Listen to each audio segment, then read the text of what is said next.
Hello my friends and welcome back to Kev's Hobby Showcase. I'm of course Kevin. You may have also seen me on Tabletop Jones Productions where John and I are the two idiots playing board games. And today, well, second week of the month, it's time for comic book discussions.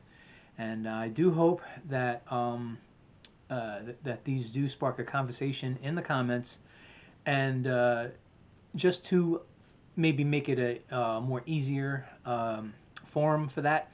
I'm sorry, I keep saying My daughter has graciously volunteered to teach me how to use Discord to its fullest, because she's amazing with it. She actually plays games with her friends online with it. She interacts with them. So if there's anybody that I should really ask that I know, it's her. So anyway, once I have that set up, I will make an announcement, or at the very least put it in the description of these videos, or at the very least in the comments, and so I mean, I know normally some people put these things for subscribers only. I'm tempted to not do that and have it open for for everybody, but I might make a more exclusive one for subscribers only. I don't until I learn how to do it. I will not. I won't do it, of course. But anyway, on to today. So today, I decided to start talking about like the early years of Marvel Comics. I mean, yes, I do. Listen, I'm a Marvel guy. I've always read Marvel Comics from when I was a kid. I may have told this story already, but I remember when I was like very young and in school. I wasn't really reading anything, and my parents were desperate to get me some, to have me read something. It was an uncle of mine who was reading comics. They asked him if he can get some for me and give them to me, figuring that would spark my interest, and oh boy, did it. Yeah, it did get to the, I just loved it. Every time he came by, he would, give me more, and I was just like, just craving more. I was loving the, sorry, I should have silenced that. So yeah, I've always loved, loved reading Marvel Comics. I always loved, the artwork too, of course. I mean, yeah, I'll be honest. When I first started, I was very young. I wasn't interested in reading too much as I was in. Sorry, I will silence that soon. Yeah, I wasn't so much interested in the reading as I was in the artwork. But then once I started, getting older, I started reading them, and I started realizing, hey, these stories are pretty darn good. That's when I actually started really reading them. So what I'm gonna do is. Marvel did start putting on there, still putting out these big collected editions. They call them Marvel Epic Collections. So, there we go. It's in camera shot now. Yes, this is the first volume they have for The Amazing Spider-Man. I figured if I'm going to start, I'm going to start with my favorite character. I'm not entirely certain how many of the volume ones I do have, but I do have a number of them, and I'll be going over them. So it's and I did actually take pictures, because inside, not before what would be each issue, they do show the cover of the issue, and I have to commend myself, because I normally, every time I talk to my kids about this, I almost say album covers, almost always. Yeah, that didn't this time, now did I? Well, anyway, so so I have like I said, I have I took pictures of what would be all the covers. And sorry, they will be right up there once I start, and it's going to be. I mean, I'm not going to be basic. I'm just basically going to give an overview of how I feel about the what I feel, what I think. A little bit of facts here and there. So this video won't be that long, but what I want to do is spark interest.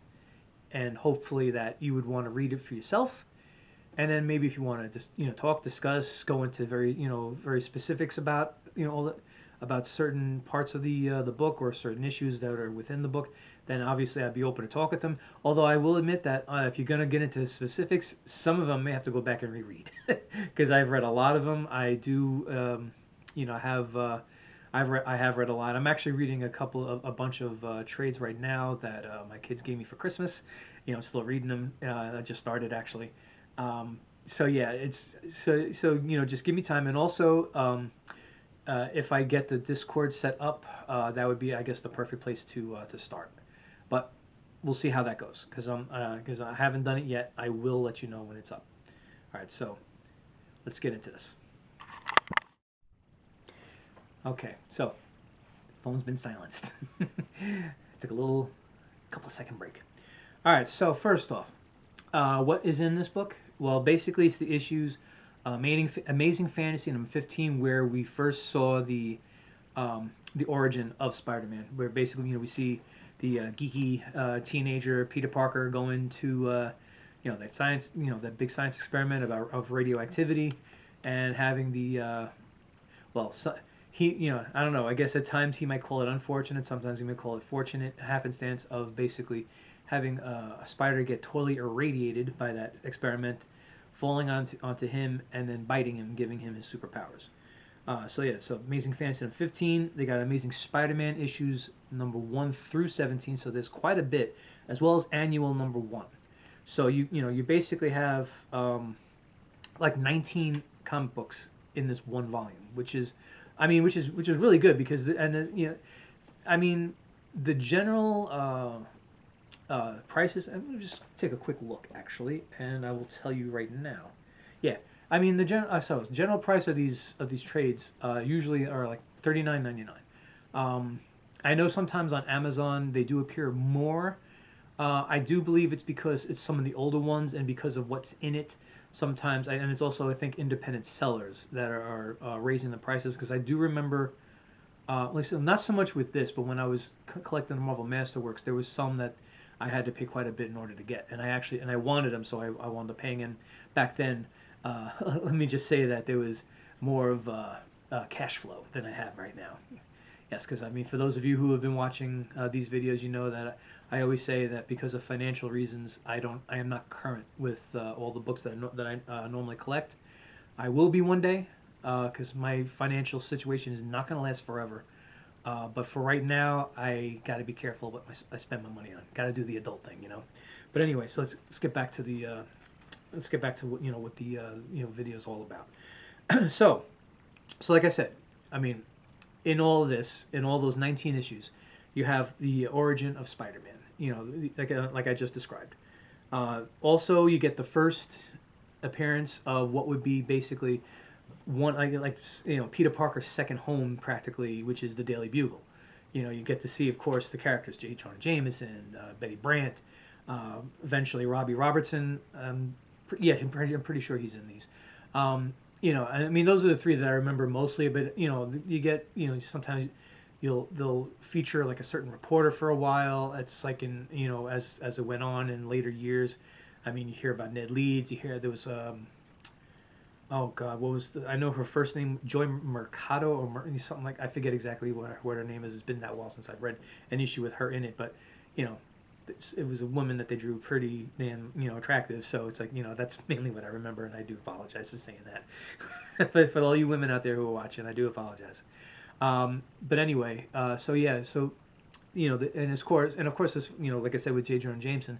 You get like you are now introduced to the biggest thorn in the side of Spider-Man, because he's always taking attacks on him, always trying to turn the public against him, always trying to turn the police against him, and as we will see, not in these issues though, and in later issues when he basically teams up with Alistair Smythe to make the Spider Slayers, and he actually takes control of I think it was the first one. Yeah, I think it was the first one that he took control over. But yeah, it's it can get comical, it can get annoying at times because like you read and you're like, oh come on, really? And it's basically you're watching a character that will do anything and everything to try to turn the public against this guy, and it can get tiring, but in the long run it's funny. And as we saw in the movies, J.K. Simmons did it perfectly. he did that character perfectly.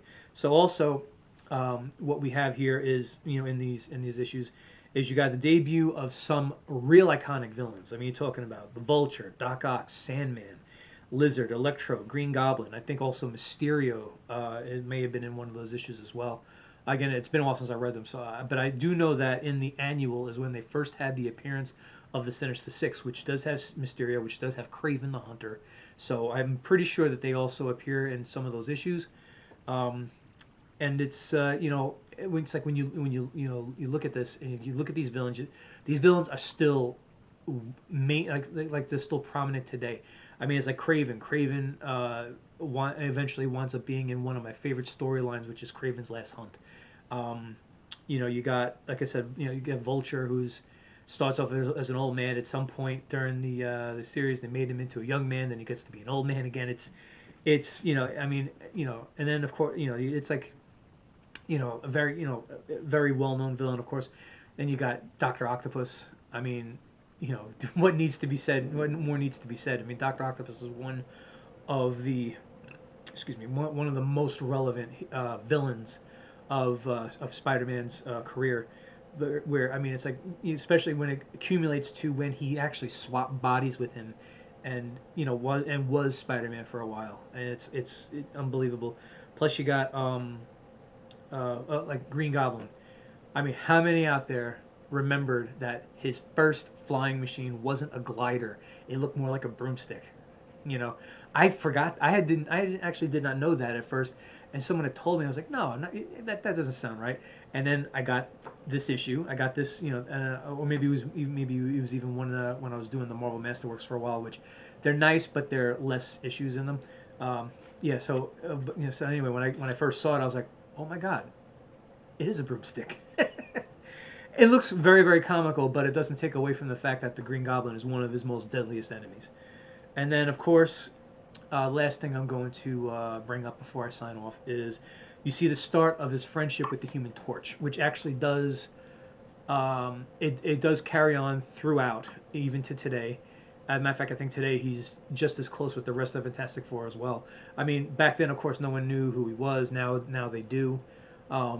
It's it really, I mean, and plus to have him have some friends in the hero community really did help. I mean, let's face it. I mean, it's like how far can you go? When you're a teenager, and you're trying to do good, and everybody's against you, and everybody's trying, thinking that all you're ever gonna do is bad, and you're still trying to do good, and you are not always successful in everything, and every failure is being thrown in your face. It's good to have, it's good to have an ally who's around your age, has superpowers, and can relate. So anyway, like I said, please make comments. Please say anything about this in the comment section. It's I really do like to have these these comments go back and forth. I mean, I may not always be a part of them, part of the back and forth, but I would like for everybody to keep everything in the realms of good taste. I mean, try not to attack anybody.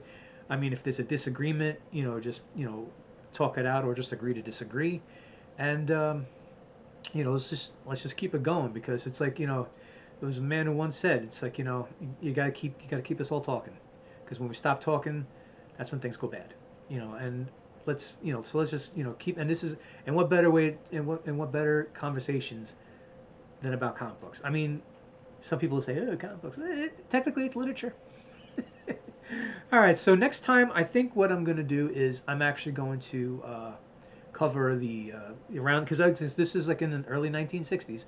So we're going to so I think next time I'm going to cover the early, the beginnings of the Fantastic Four.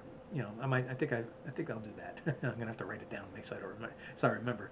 All right, so anyway, I'll see you next month when I do cover the early years of the Fantastic Four, and so I just want to say is what I have for today. Please like, subscribe, and share.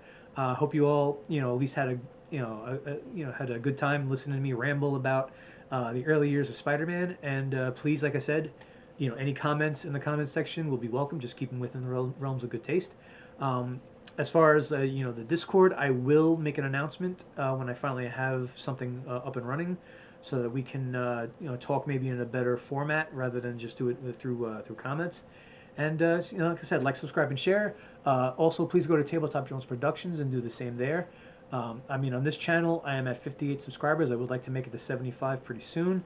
On Tabletop Jones, we're at 31, and if we can get to 50, we can start live streaming games. So yeah, and so anyway, have a great day. Take care of yourselves, and I will see you again at Read Comics.